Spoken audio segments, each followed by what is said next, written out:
आज की क्लास में हम देखेंगे महत्वपूर्ण शैक्षणिक योजनाएं। छत्तीसगढ़ के महत्वपूर्ण शैक्षणिक योजनाएं। स्वामी आत्मानंद उत्कृष्ट स्कूल योजना। स्वामी आत्मानंद उत्कृष्ट स्कूल योजना। प्रदेश में स्वामी आत्मानंद स्कूल की शुरुआत सबसे पहले 3/7/2022 को हुई।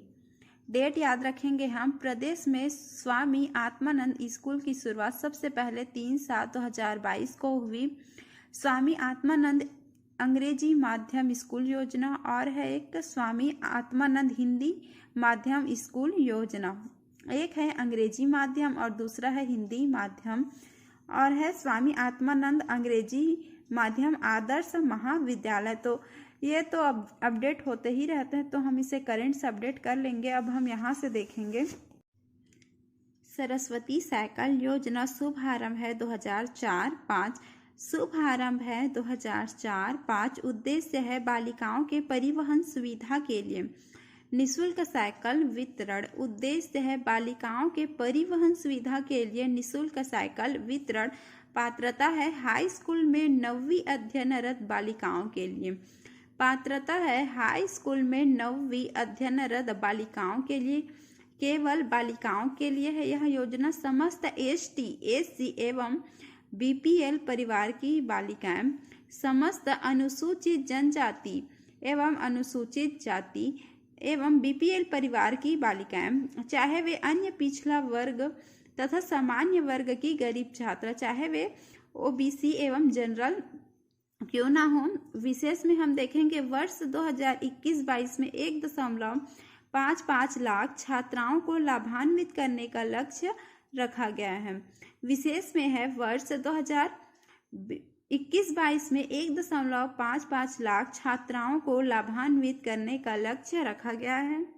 अब हम देखेंगे मुख्यमंत्री बाल भविष्य सुरक्षा योजना। मुख्यमंत्री बाल भविष्य सुरक्षा योजना शुभारंभ है 2010। डेट हम याद रखेंगे।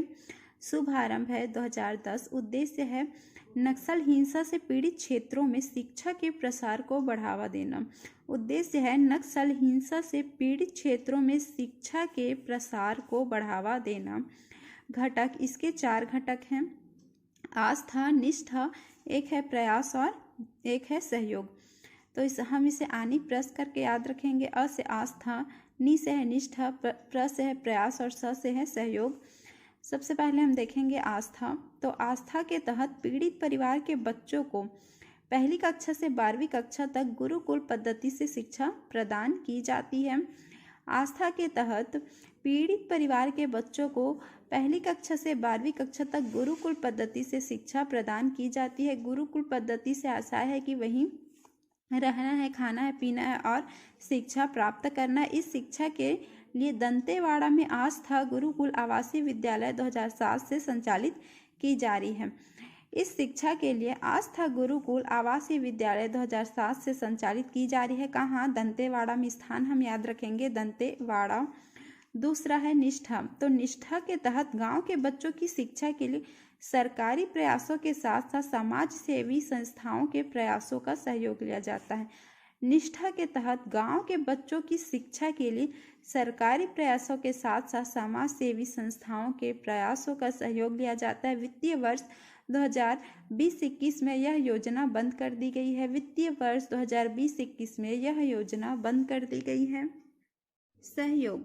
सहयोग के अंतर्गत नक्सल हिंसा से बेसहारा हुए बच्चों को कॉलेज स्तर तक की पढ़ाई की सुविधा देने का प्रावधान है। सहयोग के तहत नक्सल हिंसा से बेसहारा हुए बच्चों को कॉलेज स्तर तक की पढ़ाई देने की सुविधा का प्रावधान है।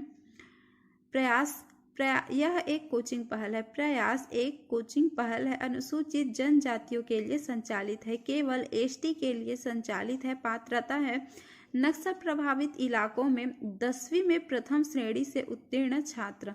पात्रता है नक्सल प्रभावित इलाकों में 10वीं में प्रथम श्रेणी से उत्तीर्ण छात्र।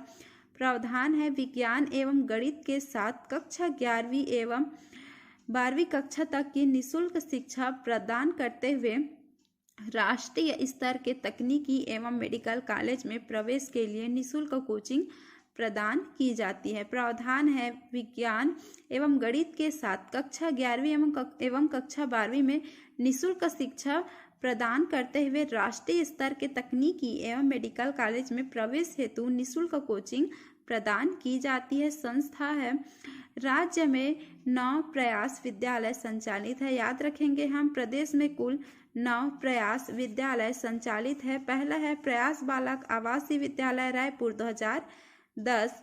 पहला है प्रयास बालक आवासीय विद्यालय रायपुर 2010 प्रथम प्रयास विद्यालय है। दूसरा देखेंगे प्रयास बालिका आवासीय विद्यालय रायपुर 2012। दूसरा है प्रयास बालिका आवासीय विद्यालय रायपुर 2012 प्रथम बालिका प्रयास विद्यालय है। दोनों के दोनों रायपुर में स्थित हैं। एक है बालक आवासीय विद्यालय और दूसरा है बालिका आवासीय विद्यालय, दोनों के दोनों रायपुर में स्थित है। एक है 2010 और दूसरा है 2012। फिर अब हम 4 संभाग याद रखेंगे। प्रयास आवासीय विद्यालय जगदलपुर, बस्तर से हम जगदलपुर याद रखेंगे। एक याद रखेंगे दुर्ग, सरगुजा और बिलासपुर, चारों संभाग याद रखेंगे। फिर याद रखेंगे कांकेर, बस्तर से ही हम एक कांकेर याद रखेंगे, यह फीडर प्रयास है कक्षा 9वीं 10वीं के लिए। फिर हम याद रखेंगे कोरबा और जसपुर। हम देखेंगे कस्तूरबा गांधी आवासीय बालिका विद्यालय। कस्तूरबा गांधी आवासीय बालिका विद्यालय प्रारंभ है अगस्त 2004 भारत सरकार द्वारा।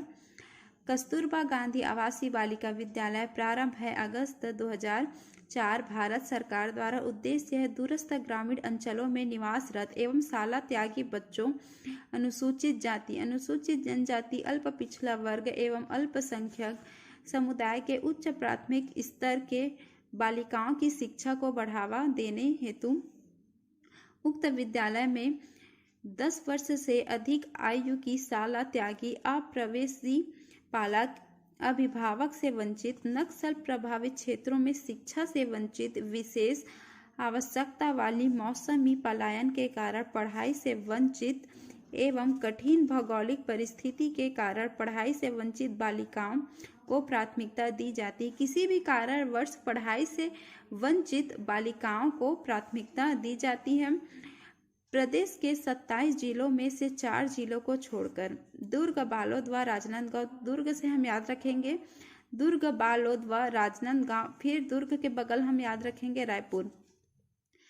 23 जिलों में कुल 93 कस्तूरबा गांधी बालिका आवासीय विद्यालय 100 सीटर संचालित हैं।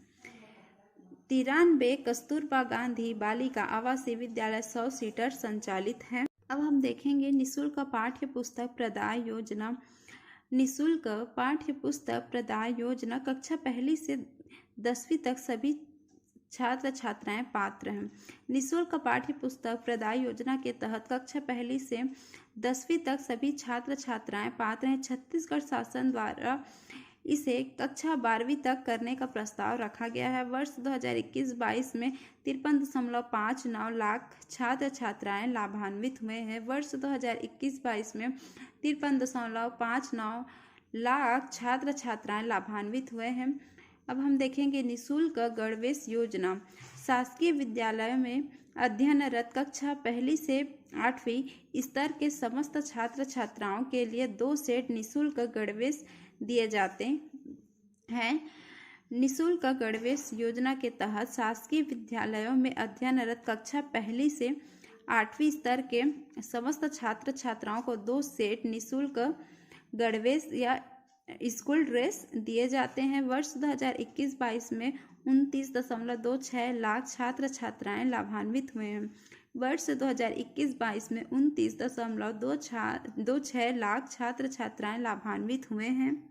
मध्याह्न भोजन कार्यक्रम। मध्याह्न भोजन कार्यक्रम उद्देश्य है कक्षा 1 से 8वीं तक अध्ययनरत छात्र छात्राओं को पका हुआ पौष्टिक भोजन उपलब्ध कराया जाता है।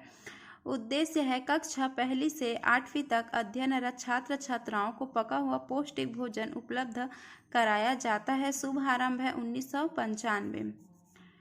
योगदान केंद्र सरकार का अंशदान 75% एवं राज्य सरकार का अंशदान है 25%। याद रखेंगे केंद्र सरकार का अंशदान है 75%, राज्य सरकार का अंशदान है 25%।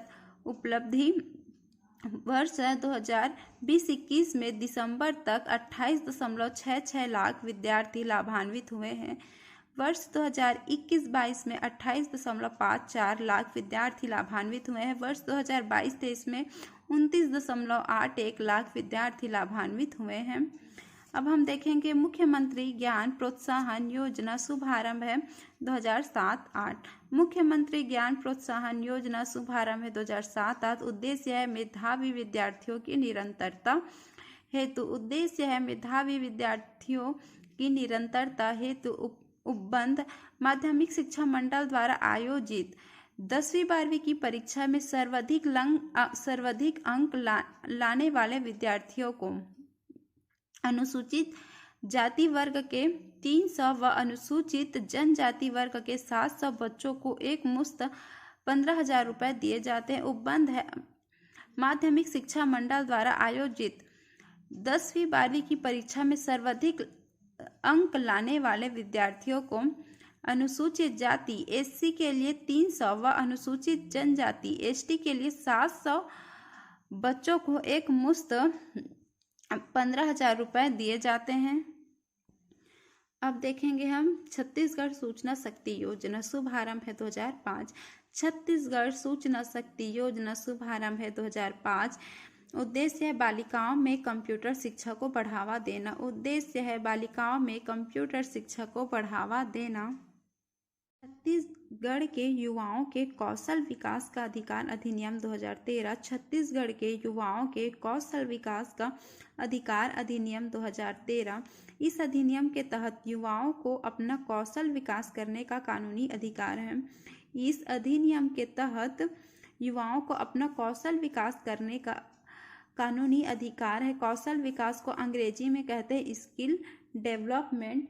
प्रदेश में निवासरत प्रत्येक युवक को अपनी पसंद के व्यवसाय में कौशल विकास करने का अधिकार है। युवाओं को रोजगार संबंधी विभिन्न स्किल्स दिए जाते हैं जो उन्हें विभिन्न रोजगार प्राप्त करने में सहायता करती हैं। छत्तीसगढ़ ऐसा प्रावधान करने वाला भारत का प्रथम राज्य है। छत्तीसगढ़ 14 से 45 वर्ष तक के युवा अपने हुनर के अनुसार स्वेच्छा से प्रशिक्षण प्राप्त कर सकते हैं। 14 से 45 वर्ष तक के युवा अपने हुनर के अनुसार स्वेच्छा से प्रशिक्षण प्राप्त कर सकते हैं। ये महत्वपूर्ण तथ्य छत्तीसगढ़ में ज्ञान की राजधानी भिलाई। छत्तीसगढ़ में ज्ञान की राजधानी भिलाई को कहा जाता है। शैक्षणिक पर्यटन स्थल प्रादेशिक विज्ञान केंद्र रायपुर में स्थित है। शैक्षणिक पर्यटन स्थल प्रादेशिक विज्ञान केंद्र रायपुर में स्थित है। पंचमुखी विकास कार्यक्रम का संबंध शिक्षा गुणवत्ता से है। पंचमुखी विकास कार्यक्रम क्या है समझते हैं। मुख्यमंत्री ने शिक्षा की गुणवत्ता को बढ़ाने के लिए पंचमुखी विकास कार्यक्रम की शुरुआत की थी, जिसके तहत कॉलेजों में स्वच्छ शौचालय, स्वच्छ पेयजल तथा वाईफाई के साथ साथ विभिन्न सुविधा देने का प्रावधान किया था। तो याद रखेंगे पंचमुखी विकास कार्यक्रम का संबंध शिक्षा गुणवत्ता से है। राजीव ज्ञानोदय का वर्तमान नाम स्वामी आत्मानंद ज्ञानोदय केंद्र कर दिया गया है। राजीव ज्ञानोदय का वर्तमान नाम स्वामी आत्मानंद ज्ञानोदय केंद्र कर दिया गया है।